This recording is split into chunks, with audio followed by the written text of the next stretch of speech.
seen as a fighter's responsibility to enter the ring in the best shape possible. Not being in shape has been a criticism that has haunted one Tony TNT Tubbs throughout his career. Back in 1985, Tubbs won the WBA heavyweight title with a decision over Greg Page. But for reasons which remain obscure, Tubbs neglected to take advantage of his golden opportunity, gaining 15 pounds while supposedly training for his first title defense against Tim Witherspoon. Tubbs claimed the weight gain was the product of injuries and problems with promoter Don. 大家好，老师从业中医男科30余年，帮助了数千名海内外华人朋友通过中药调理重回男性雄风。如果你也存在房事时间短、勃起无力、硬度差、中途疲软、肾虚、前列腺炎等问题，现在就加中医老师微信574-993-200，纯中药，一人一方，治根治本，帮助你持续坚挺20至40分钟，补肾壮阳，延时助勃，彻底告别快男软男。记住微信574-993-200。Tony Tubbs concentrates more on his training now. He wants to avoid the mistake of again failing to realize just how much is at stake in this business. If fighters aren't motivated to get into shape by pride, the rest of us would like to believe they should be motivated by the chance to make millions. 7 years ago, when Tubbs turned professional, he weighed in at 212 pounds. But by his 15th fight, he was already up to 224. And 4 fights later, he tipped the scales at 239. 1 more win, 4 more pounds. Then for his next 2 fights, he got himself into the best shape of his career. Against Bone Crusher Smith, he weighed in at 228. And then against Page, 229, which he considers his best fighting weight. Then lightning struck again when he defended his title. He ballooned to 244 and lost the championship belt. But Tubbs received a second chance when Witherspoon was ruled to have run afoul of a drug test and a rematch was ordered. Controversy followed again when Tubbs, less than a week in advance of the fight, requested it be postponed due to a shoulder problem. The injury was confirmed by independent examination, though skepticism lingered. Now Tony Tubbs is back in training with a new purpose. Even before this bout with the gym began, he was working on shedding weight with the help of former bodybuilding champ Lou Ferrigno. And most recently, he's been given even more incentive by the alleged $50,000 bonus to come in under 235 pounds. I know physically I'm in shape. 230 is my weight. 229, 220 is a plus. But I'll be 230 and hard. Physically, you'll be seeing the new Tony Tubbs. When I step in the ring, everyone say, wow, look at that cat. You know, and the thing about it, once I start putting the moves down on Mike Tyson, I'm going to change. You know what? This fight might not be hard as y'all think it's going to be, because Mike Tyson is only good for what he can hit. For Tony Tubbs, a chance for redemption is near, but there are new stakes. If he fails to enter the ring with his mind and body 100% prepared for Mike Tyson, this time it could be hazardous to his health. I know right now that I am one of the best heavyweights in the world. I can box better than any of them, and I ain't taking no back seats to none of them. I'm not even taking the back seat to Mike Tyson. Through the perilous fight, o'er the ramparts we watched were so gallantly streaming, and the rocket's red glare, the bombs bursting in air, gave proof through the night that our flag was still there. Oh, say does that star-spangled banner yet wave o'er the land of the free and the home of the brave? And that, as almost all of you surely know, was the famous welterweight Andy Williams. Despite what Tony Tubbs told us about coming in at a hard 230, yesterday he made a liar of himself at the weigh-in at a rather blubbery 238. Not what the Japanese had in mind, Larry, when they agreed to Tubbs as the first opponent for what is being called the Tyson World Tour. That's right. And here's a man who has really begun it in modern times, Muhammad Ali. this event is a reminder that one of his many achievements was truly making the heavyweight championship a world championship. Between Jack Johnson and Ali, no American world heavyweight champion fought for the title overseas. So now Tyson begins the world tour in Tokyo, and in moments we expect the challenger, Tony Tubbs, will exit his dressing room and begin to make his way toward the ring. He weighed 228 and 229 in his title fights against Page and Witherspoon, 238 and a quarter yesterday. Very quickly now, Ray Leonard's inside tips on what each fighter must do to win the fight. It's no big secret, Jim, that Tony Tubbs would definitely have to jab and move in order to keep Tyson off balance. I think weight becomes a factor here because it somewhat stabilizes him, because the excess weight, he becomes a stationary target. He mentioned to me yesterday that he's willing to exchange punches, which could be a big mistake. Hand speed, exceptionally quick hands for a heavyweight. And I think that could frustrate Mike Tyson if he should do that. But he has a tendency to become stationary, and in doing so, we're talking problems. Here, Mike Tyson, a notorious body puncher, works his opponent's body, slows him down, and he's starting to use his jab a lot more, which gets him inside, and he's able to deliver punches. He has a mistake that he needs to correct, and that's lunging in with punches. Because what happens, Jim, a lot of times a guy's able to counter his shots. But if Mike Tyson hurt you, no question about it, he's in there to finish you off. One man he would like to finish off today, Tony Tubbs. And there is Tony Tubbs standing behind his trainer, Odell Hadley. Hadley is the man to the left of your screen. Tubbs' management situation and his training situation has changed constantly from year to year and in recent months. And Ray Leonard, we must ask, what should we think of a man who does not have the responsibility to himself or to fight fans to enter the ring for a heavyweight championship fight in the best possible condition? Well, not just in the ring against Mike Tyson doesn't make sense to me. You have to be in the best shape possible to compete or contend with Mike Tyson. And for some reason, I don't understand Tubbs' conditioning. Yeah, but the other side of it is that if Tony Tubbs came into the ring in shape, he'd be some other fighter. He wouldn't be Tony Tubbs. He'd probably be a nervous wreck trying to get down to weight. That's just not who he is.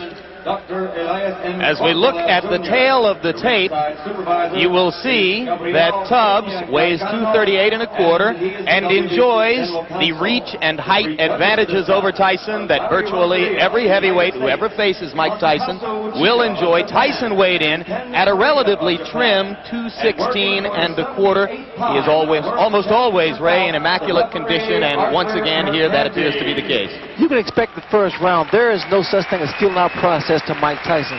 He jumps right on his opponents and try to take their heart. We have to see whether or not that's going to happen today.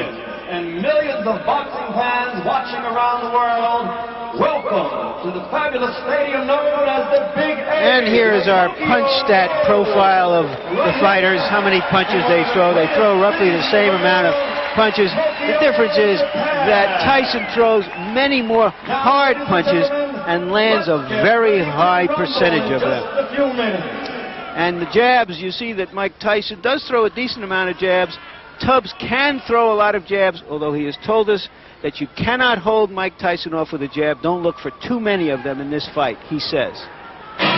Rules have been worked out between the WBA and the WBC. For technical reasons, which we'll explain in a moment, the IBF is not involved in rules discussion here. The 3 knockdown rule has been waived for this fight. Scoring will be done by 3 judges on the 10-point must system. A fighter can be saved by the bell in the last round only. And now Tony Tubbs, who now lives in Santa Monica, California, was raised in Cincinnati, Ohio, begins to enter the ring. Recently turned 30 years old, Tubbs has won 25 of 26 fights in an 8-year professional career. The only loss, the title loss decision against Tim Witherspoon when he weighed 244 pounds. He has twice been as far as 15 rounds. And he weighs 238 and a quarter today after claiming to us 2 days ago that he would step on the scales at 232. Well, he's talked the talk, and now it's time to walk the walk. In Coincidentally, he's getting about 1/10 of the purse of Mike Tyson. He's getting $9 million. About $500,000 will go to Tubbs after all of his expenses. I figure out that that's about 100,000 quarts of ice cream or a shrimp salad in Japan. Tony TNT Tubbs, one-time WBA heavyweight champion of the world. And now a challenger, and the first challenger for Mike Tyson on what is being billed as the Tyson World Tour.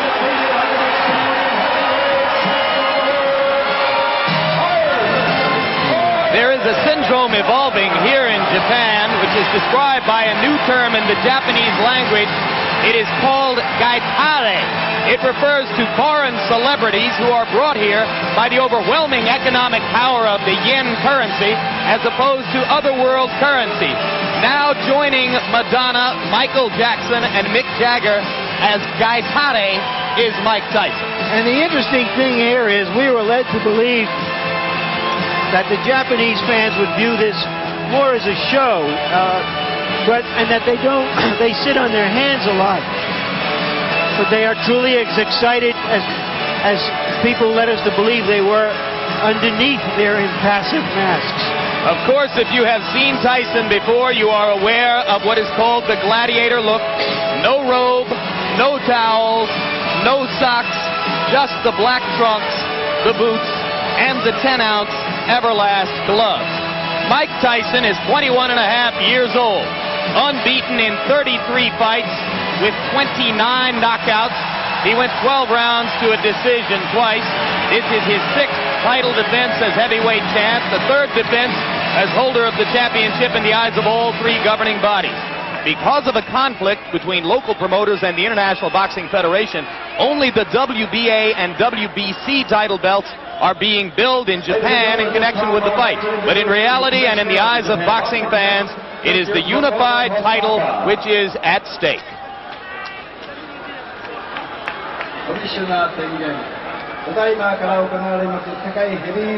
And right now, let's go up to our ring announcer, Michael Buffer, whom the Japanese promoters have flown over from Philadelphia in the United States. Michael Buffer will deliver the pre-fight introductions.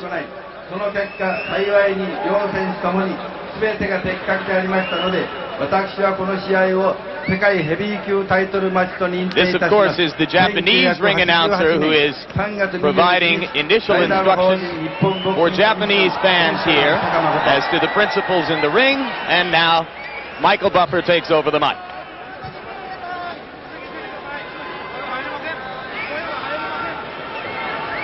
And now, ladies and gentlemen, konnichiwa. Good afternoon. This championship bout is a presentation of Taking Boxing Promotions, President Akiko Honda. It is sanctioned by the Japan Boxing Commission, Commissioner Makoto Hosaka, and the World Boxing Council, President Jose Suleiman.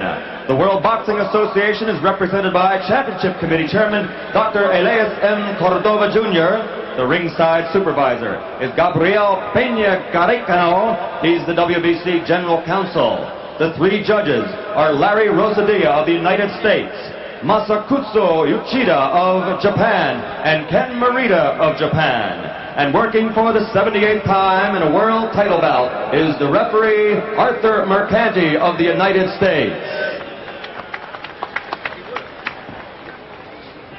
And now, ladies and gentlemen, to all the millions and millions of boxing fans watching around the world, welcome to the Tokyo Dome, the Big Egg, right here in one of the greatest cities in the world, Tokyo, Japan.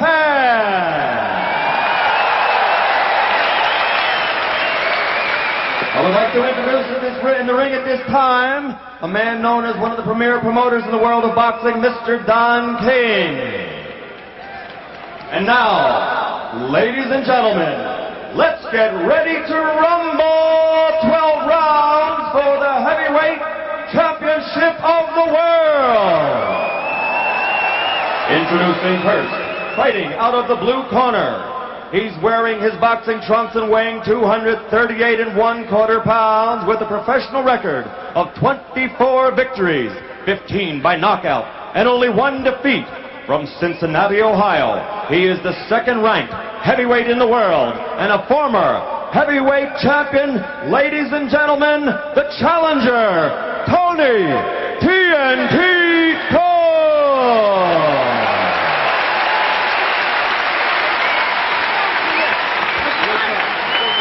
And fighting out of the red corner, wearing the solid black trunks and weighing 216 1/4 pounds, from Catskill, New York, which is the hometown of the late great trainer of champions, Cus D'Amato.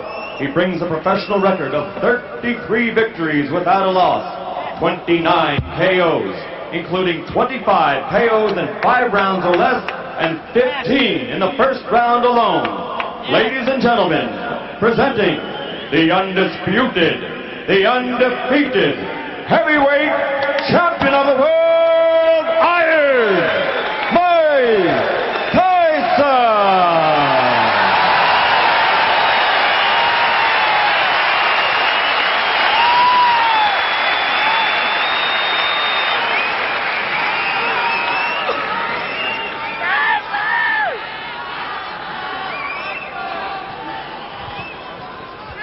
Mike and Tony, you both received instructions earlier in the day, and therefore you know the rules.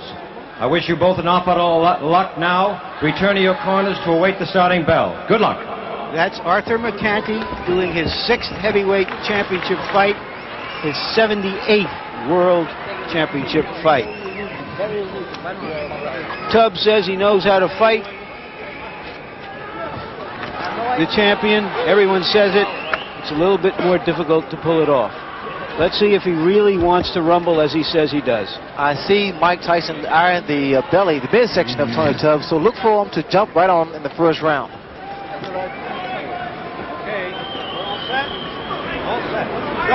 Mercanti says they're all set, and there's the bell for round 1. Tubbs throws the jab, and Tyson responds in time.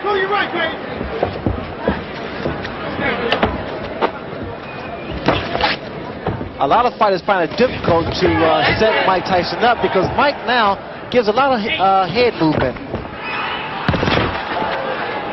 All right, break! I say break, stop, break!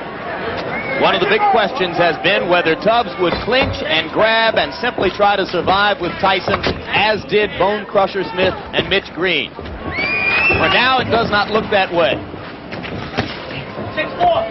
Well, Tubbs stated that he would exchange punches with Tyson because the best way he felt to beat him was to be inside, throw short punches, combinations. And here he selected to do that. I don't necessarily agree with that, Jim, because what happens, Tyson, with his shorter arms and upper body strength, is able to do a great deal of damage to the midsection of his opponent. Watch for the left hook by Mike Tyson. Tubbs trying to go downstairs to Tyson's body. You see the left jab of Mike Tyson. He's starting to use it more consistently now. He found out that it gets a man into punching range.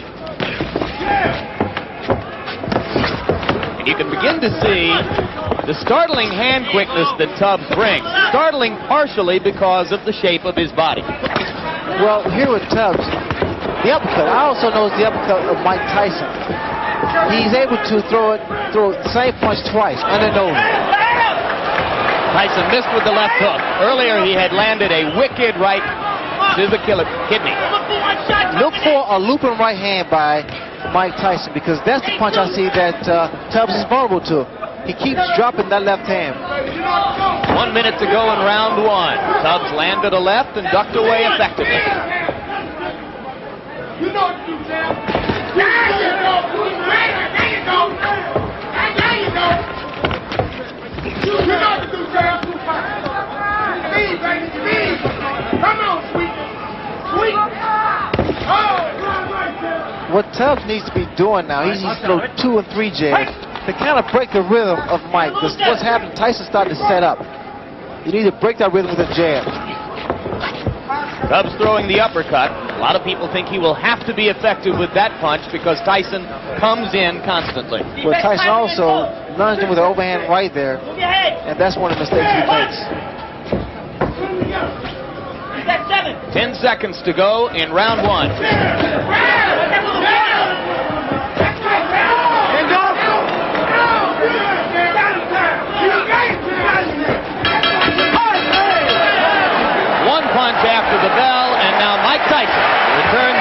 corner. I thought Tubbs fought a very effective round. I gave him the round. He landed some hooks, and he went to the body as promised. Remember, he told us that nobody has gone to Mike Tyson's body so far.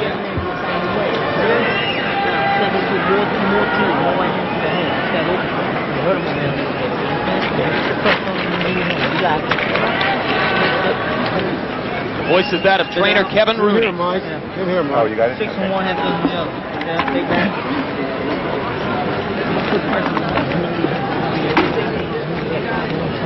Keep moving through it. If I make a move forward, move to the right. Cut into that body by moving that foot. You hit him with the right hand to the chin. Relax. Second down. Second down. Okay. Second down. Round 2. The talking in Tubbs' corner was done by trainer Odell Hadley. So now Hadley and Rooney have had their minute, and round 2 begins. Tubbs keeping that right hand up because of the left hook of Mike Tyson. But also, you notice now you see a much more relaxed Tony Tubbs. So now his punches are being more fluid. Look at Tyson with the rapid-fire 3 jabs in a row. Something new within the past year. Well, Tyson is starting to improve each time he steps into the ring. But what I see here in Tubbs is pretty much trying to get range so he can drop his right hand, because in his corner they told him to drop the right hand. The left hook lands, but he needs to come back with the right hand.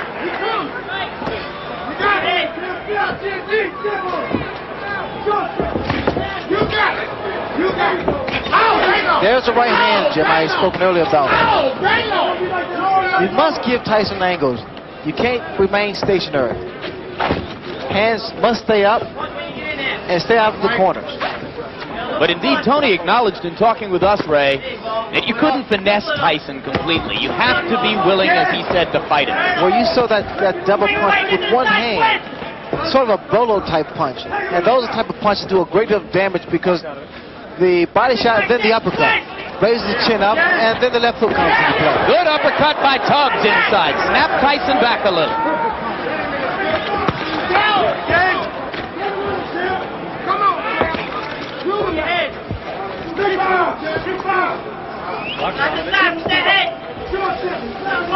Tubbs has to be very careful. You notice he put both feet together, and that's easy to be knocked down or knocked off balance.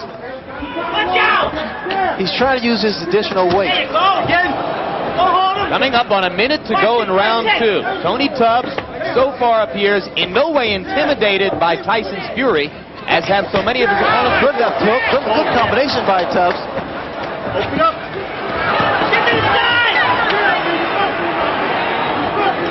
You know, Tubbs just trying to gain respect, and I think he's done that.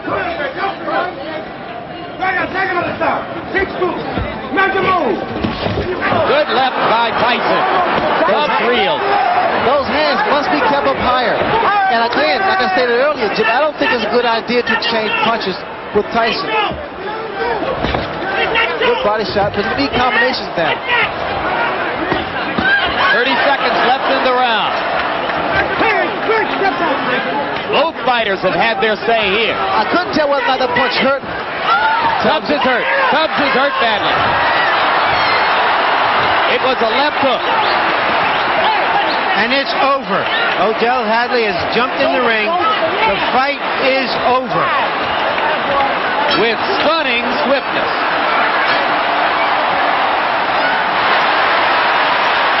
And the fans are enjoying. They show their appreciation here.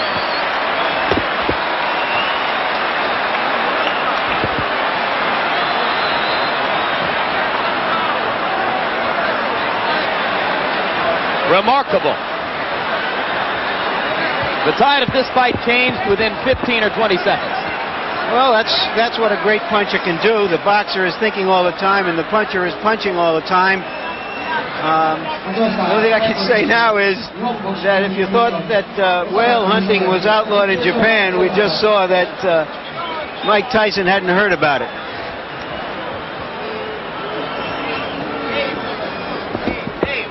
And Ray Leonard, let's take a look back at the left hands which did the damage. Well, Tyson now starting to find his range. That left hook there pretty much spoke for itself. It's self-explanatory because it was a short and powerful left hook that put Tony Tubbs down. And here Mike's still showing that he is a good finisher. Tubbs had already been reeling a bit before that point as the result of a short right against the ropes. What was happening actually was that Tyson was wearing down Tubbs because Tubbs tried to stay inside and fight Mike Tyson's fight, which I thought was a mistake. Once again, that's short left hook. And for those that say Mike is not really a one-punch knockouter, I think they need to look at some films again. Mike has enormous strength and great upper body power. Early now in round 2. That was the punch against the ropes that really started things off. I said a right, it was in fact a left right on the forehead. But if you can appreciate the power of Mike Tyson, because that punch hit him on the temple, and it wasn't really a 6-inch punch, it was shorter than that. So Tony Tubbs becomes the latest in the string of victims. Tyson's 30th knockout in 34 times in the ring. And the Japanese, who were so disappointed 15 years ago by George Foreman's one-round knockout of Joe Roman, got about 2.5 minutes more this time. But Jim, you also have to commend the corner of Tony Tubbs, because they was in there for the welfare of his safety, because they saw the power of Mike Tyson, and they saw that the man was hurt and was indeed down. Interestingly, Ray, one of the things that Tubbs had seemed to demonstrate throughout his 26-fight career up to that point was a pretty good chin. Well, he has a very good durable chin, but again, that's Mike Tyson there. And right now, let's go up to ring announcer Michael Buffer for the official statistics on this one. Ladies and gentlemen, here's the official time. 2 minutes, 54 seconds of the second round. The winner by knockout victory. Now 34 consecutive victories. Still the undefeated, undisputed heavyweight champion of the world, Iron Mike Tyson.